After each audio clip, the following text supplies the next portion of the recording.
My request for Callaway is always simple. Longer, straighter, more forgiving. Exactly. There you go. And we'll know. If you can try to do that every year, we're good. So far, the last 2 years have gotten better. And with you, it's probably the first 2 swings and we'll know if it's good or not. So, well, let's get it ready.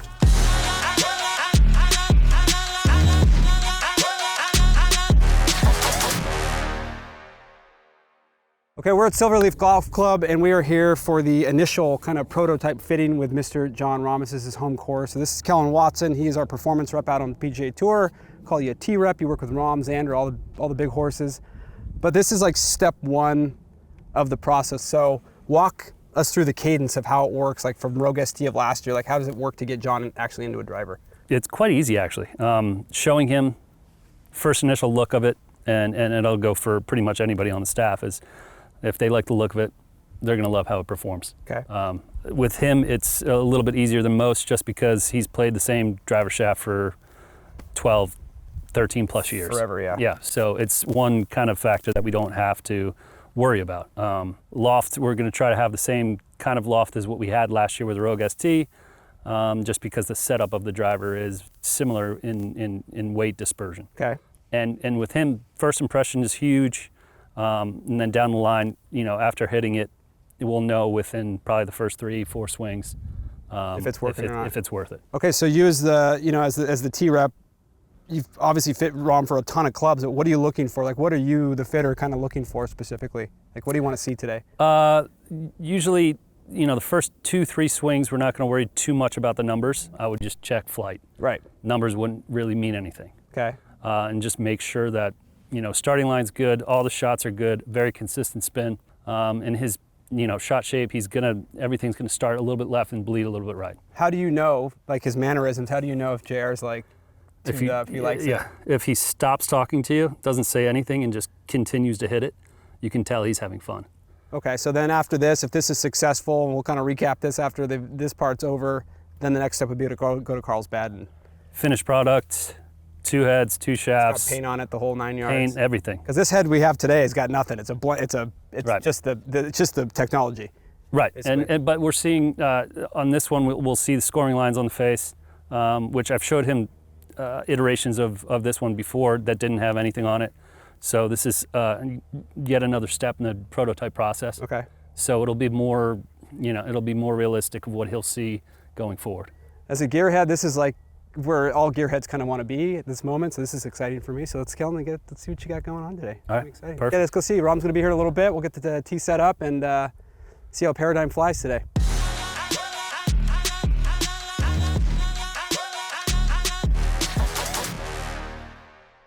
So the cool thing about this, you know, I'm not going to call out what time of the year it is, but it's early. You know, this is still what you're going to be hitting today is a prototype, but this is kind of the first step of finally getting you into your gamer driver. So this is kind of how it works on tour. We have a prototype head, then we go to the next one, then we go to the next one. Yeah, this is the part that I hate. Because you can't take it home. Yeah. Serious looking at camera. I hate when they give me a new club and I can't take it home. Well, because this is the issue. I'll tell you what though, if we can, I still have more events to play this year. right? I'm not going to say how many, but if you give me a club, and I'm going to say this to the camera, like they do sometimes, and I like it more than what I have to wait quite a few events before I can use it, or break a bunch of rules and just take it and play it.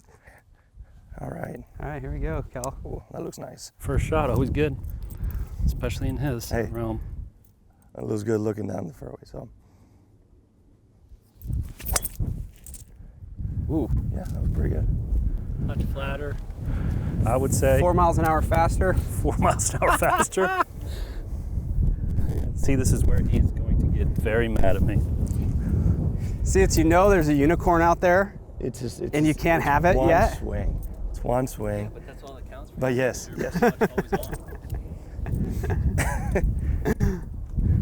I really want to say how many tournaments I have left.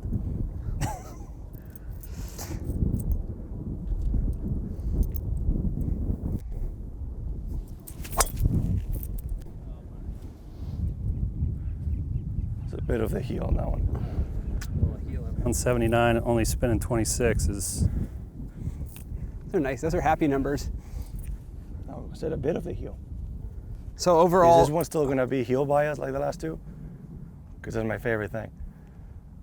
do whatever it takes to make you the happiest person on the PGA Tour. My last 2 years have been my best 2 years driving. And when you have a year like that, especially this year when I was #1 strokes gain of the tee, it's hard to believe you can improve, right? So, I'm looking to a driver. We all look for the same thing, a little bit more distance, possibly a little bit straighter, right? More forgiveness at the end of the day. And so far it feels like that could achieve it. There you go. That felt good. Yep. Right up to the clock. Yep. Okay, so three See, swings in. Okay, I forgot that the GoPro's there. So, Yeah, they're seeing everything. They're So- seeing that it's yeah, this is usually what I look for. If I see a ball that is in the 80s, even if it's not hit perfect, I don't really care about the carry because that can, obviously changes. But if it's spinning 22 to 24 and launching around 10 to 12, that was a little bit lower, but close enough. Those are the numbers I'm looking for. Yeah. When I'm swinging my best, I tend to launch it a little bit higher just to maximize it. But you also see the downhill here too. So yeah, I exactly. mean, perception is Yeah, key. exactly. I bet if we go to the other side of the range, the launch is going to go up about 2 degrees. I can always try to go a little bit higher, but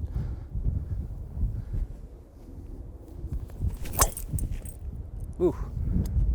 I really like the feel of the face. That's what I was going to ask. I mean, sound and feel. Yeah, Yeah. I love the feel of it. And that was a little bit of the heel as well. Right. It's got a little bit more spin. Should we test you now? Test me? Do you want to hit a low one and then try to hit a draw? It's all up to you. It's how you're feeling. I will try. Well, you can hear my voice, so I know. not 100%. But the low one shouldn't be too tough. No, I won't. The draw with the left to right wind in Arizona, yes.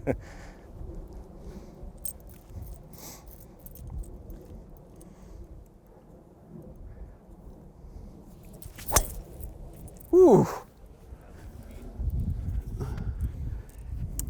It was a bit of the heel, but still a good path, which is very important.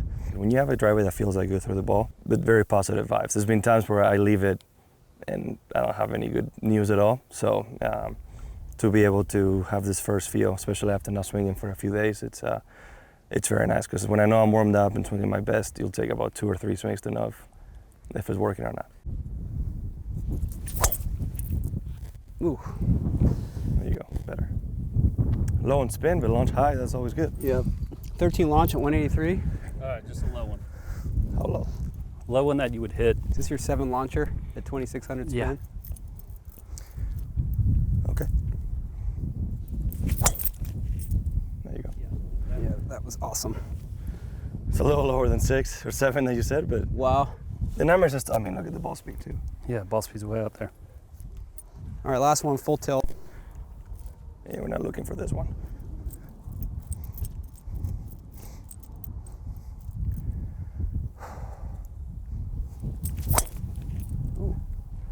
God. 83.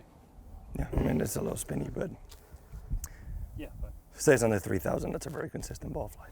yeah, the dispersion's great, even with the left to right. That is very important. That one was also a little bit of the heel, so the ball speed stayed up, like I said. I like the heel bias. If it's like it's been in the past, I will go in December, and basically after 2 or 3 swings, the driver is dialed in, and the rest is just me having fun with the club. The second is done, and it goes in the bag, all one comes out. Well, shaft changes heads, so there we go. The driver goes out of the bag, and I don't look back. Okay, we finished the session with John. It seemed like it went pretty well. So what did you see? What do you like? And where we go from here? Ball speed, great. Comparable to faster on some of the shots he likes to hit. Spin-wise, we'll fine-tune it in the weeks to come. Starting line was great. A little bit of wind out of the left, so it was kind of tough to see downrange. But so far, so good. And you think Rahm was excited?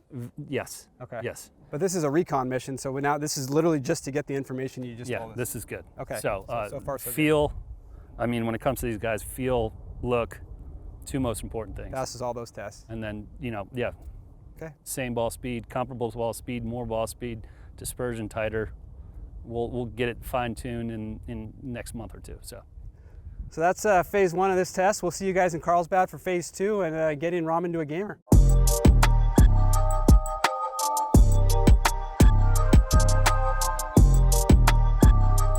Okay, last time you saw us, we were at Silverleaf doing the initial prototype testing with Jon Rahm at his home club in Scottsdale, Arizona. So at that fitting, or that test, you saw it, it looks good, like the way it sounded, like the way it flew. It passed the initial test. At that point, Kellen goes off, makes the adjustments, and shows back up here. It's almost Christmas time. We're at the Ely Callaway Performance Center. Mr. Rahm is done with his fitting. It was a success, as you can see. As with any driver fitting, we've done it 3 years in a row. He hits balls for about a half hour, then he goes over to the chipping green for about 4 hours. But we're gonna bring on Kellen in a couple minutes here and talk to him a little bit about what adjustments he made, what gains we made. But the next time that you see Rahm, he will have this driver at Kapalua kicking the PGA Tour season off. Step one is always hard. It's more about the look and maybe the impact. The swing's not usually the swings you'll be making. You know, the scenario is a little bit different. So can't really talk about the performance overall. On a day like today, you know, in the off season, if I'm up to speed, which I was today and I've been in the past, you can get into the performance of it. And I think the main thing I got out of it today that I really liked was the impact. Not only with the driver, but the fairway woods. I think with the woods, the turf interaction and the impact feel with the golf ball was better than in the past, at least in my opinion. The sound wasn't that different in my ears, at least. But the contact with all of them with the driver and even through a miss hit, it's something that surprised me. Compared to the Rogue ST, they just had to adjust the weights a little bit, right? As much as they want to try to make it similar for us, there's differences, right? So once we figured that out, it was pretty quick. Because in my case, we're trying to hit two heads and 2 shafts to make sure that I have a backup in case anything happens. So it was pretty quick, honestly. Usually when it doesn't feel good, if I'm swinging well, I'll tell you right away, and I won't hit more than 2 shots, and that's, 25 seconds. So I didn't hit many shots, and even less with the fairway woods. I mean, I already know it works, so if it's not going where I want it to go, I know it's my problem, not the club. Okay, we are here with Kellen Watson, who is one of our Callaway Performance representatives out on the PGA Tour. He works with Rahm, works with Sam Burns, Andrew Shoffley. So you are responsible you're the guy that kind of starts the prototype process and comes in and does all these final fittings. So you were with Rahm today. Yes. So this is what I want to know, Kellen. So this is where we'll start with the driver. This is the actual gamer. Yes. Okay, so let's talk about the numbers really quick. So what were the upticks in the data that you saw? Like, where were the gains with the Triple Diamond? Spin was more consistent top to bottom, okay, as we've been seeing with a lot of the players right now. And I believe that he's got pretty much all the shots he needs with this one. Very similar to what last year was, ball speed wise, was maybe a tick up. Spin on the stock shots was perfect. Top to bottom, if we're going heel, maybe a groove low, groove high, maybe an 1/8 of an inch off to the toe. The spin numbers were the disparity between them was limited. And that's kind of been the story this whole time is, if a spin window for a tour driver is 2,000 to 3,000 RPMs, that window's getting tighter, maybe going from 2,200 to 2,800 now. And that 400 RPM is a big deal. Yes. For downrange dispersion and start lines and everything you're talking about, like that's yes, what makes it do what it's supposed to do. Correct, and then that also helps in various types of winds too. So we're talking like into the face, downwind, off the right, off the left. So it's going to help him. I hope it's going to help him a lot. But typically when he's quiet, he likes it. And today he was not so quiet at first. Made a couple changes that were very key, and now he is set with actually 2 of these. Okay, so he's got his gamer and a backup. Yes. Okay. Now we just need to send the backup to his caddy, so we have a backup every week. So the shaft, we've talked about this ad nauseum, but basically Aldilo Tour Green 75 TX. It's a variable he won't switch out. We have 2 shafts for him. We went through probably 10 iterations to find a backup of this shaft, and they all kind of felt just a touch different. Like shaft-wise, we know what this is going to do. Right. Do we know what this shaft's going to do with this head right now? Not until we have exact, and the new product. The prototype testing prior to this, it lends itself to a little bit of knowledge of what's going to happen, but not until you get final product are you going to find exactly what you need. So and a lot of our staff's doing this is going with a heavyweight. So he goes 10 in the back, 5 in the front. And that's kind of what he was last year. Last year he was 10 in the front and 11 in the back. And that for him it's more start line and the spin window that he wants to hit. Right. But we actually did take a little bit out of the head itself weight-wise. The way we had it set up and at his old kind of head weight, Right. gram-wise, we went a little bit lighter because it did feel heavy at the start. Gotcha. Okay. So that might just be the head itself, but And he's 10.5, but it's actually like 11.1, 11.2. It's a loftier that one, I 10.5 inch. just wrote that down inside. I wish I could tell you. My memory's very good, just not right now. But it's close to 11, we'll call it. Yeah, it's ish. probably 11.6-ish if I had to guess on my memory. Okay, good. Let's talk about the fairway woods really quick. So he's got his own kind of unique Jon Rahm fairway woods. Correct. So we don't have to go through the whole thing, but let's talk a little bit about the Triple Diamond Tee. This was actually a very successful part today. Yes. This is kind of one of the big successes of the day. That was pretty huge today, actually, Okay. especially off the turf. This one, same deal as the driver, and it could just be just the heads that we're getting is just felt a little bit heavy to him. We took a couple grams out of there. He hit a draw off the ground that he kind of oohed and ahed at, which is you pretty much just put that in the bag and Which for him is a draw with spin. draw with spin. Yeah. Yes. Okay. And I mean, he's not going to use it everywhere, but I mean, to see that is just another weapon in his bag. So. And really quick talk about this. So like an R&D, I mean, they designed these Yeah. heads for him. It's kind of an old school idea having this much camber in a sole, but you know, the thing that I want to really quickly point out is it actually gets very shallow as it goes back. So Correct. it's not like a traditional deep face 3-wood. It's deep here, but it gets shallow back Right, here. and we see a lot of like, just because of the way it's designed, we do see a lot of, even, thin hits, high hits, toe hits, heel hits. We're seeing the spin robustness of the face is great. Right. So we're not seeing too much of a disparity, and it's kind of same thing with the driver. So it doesn't knuckle out of the top, doesn't overspin out of the bottom? No, it's Okay. a groove low might be 200, a groove high might be 200. So, I mean, your variability in spin is probably, anywhere between 300 and 400 from center of the face to those locations. And that's what made UW so popular, is the fact that it was yeah. pretty consistent up Absolutely. and down the face. Okay, Good so he launch goes and consistent spin. He So, goes Tour Green 85 TX in that, and then with the 5-wood, it's basically the same principle as that head. Graphite design DI 8X in that, and the Rahm Black. So this is potentially, hopefully, this is going to be the setup at Kapalua all the way through the 2023 season. So we're feeling good right now. optimistic about what happened today, Okay. and optimistic that these will have head covers in them come January 2nd. Kapalua. Yeah. Okay, the final step to this process is at Kapalua. So let's go check that out.